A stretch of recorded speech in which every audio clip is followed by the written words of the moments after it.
Hoje é o Dia Nacional do Historiador, aquele que ajuda a conhecer e entender o passado. O profissional que, além da versão oficial, conhece os detalhes da história de lugares importantes, como o Cais do Valongo, um patrimônio da humanidade aqui no Rio de Janeiro. Os alunos da Faculdade de Educação Física estão tendo uma aula sobre o corpo humano. Eu considero esse lugar um dos lugares mais sagrados do planeta. Na verdade, aprendem sobre a história do Cais do Valongo, no centro do Rio. Nós estamos muito próximos sempre dos historiadores, até para entender, no nosso caso hoje aqui, por exemplo, como é o corpo do carioca, como é que o carioca se expressa através dele, que tipo de conjunto de códigos compõe essa expressão. O Cais do Valongo foi a maior porta de entrada de escravos do Brasil. Cerca de 1 milhão de pessoas vindas da África atravessaram o Atlântico e desembarcaram aqui. Foi redescoberto em 2011 durante as obras de revitalização da zona portuária carioca. Virou Patrimônio Mundial da Humanidade, título dado pela Unesco. Guarda uma parte importante da história brasileira. Cabe ao historiador estudar a relação do homem com o tempo. É como um mineiro que garimpa o passado. É como um soldado que protege a memória. E 90% do trabalho de um historiador não é feito aqui, em céu aberto, mas dentro de bibliotecas, arquivos e museus.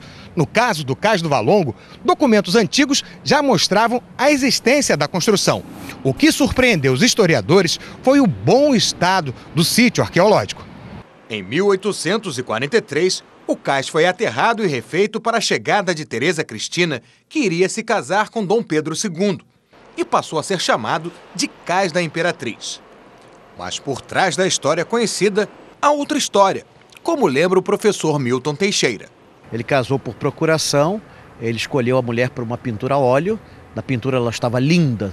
Dona Teresa Cristina Maria, princesa das Duas Sicílias. Quando ela desembarcou, ele viu que ela não correspondia muito bem à pintura. Na verdade, não correspondia absolutamente nada. Ela era gorda, manca, com as pernas em arco de selo, o rosto bexiguento. Ele, em verdade, desmaiou. E quando acordou, a sua primeira frase foi: "Me enganaram". Desde 2009, o dia 19 de agosto é o Dia do Historiador. No projeto original, seria comemorado em 12 de setembro. Mas a data foi trocada para o dia de nascimento de Joaquim Nabuco, diplomata, jurista e historiador.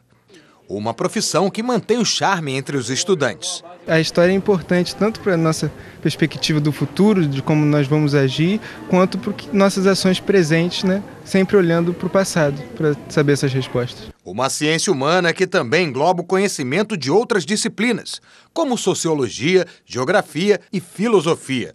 Uma formação tão complexa que muitos estudantes não conseguem chegar ao final. Em primeiro lugar, ele tem que ter a certeza que vai optar por uma profissão muito desvalorizada, principalmente na sociedade de hoje, onde a intolerância é a regra. Em segundo, saber que o conhecimento histórico é extremamente complexo e, devido a isso, implica uma erudição crescente e de longa duração.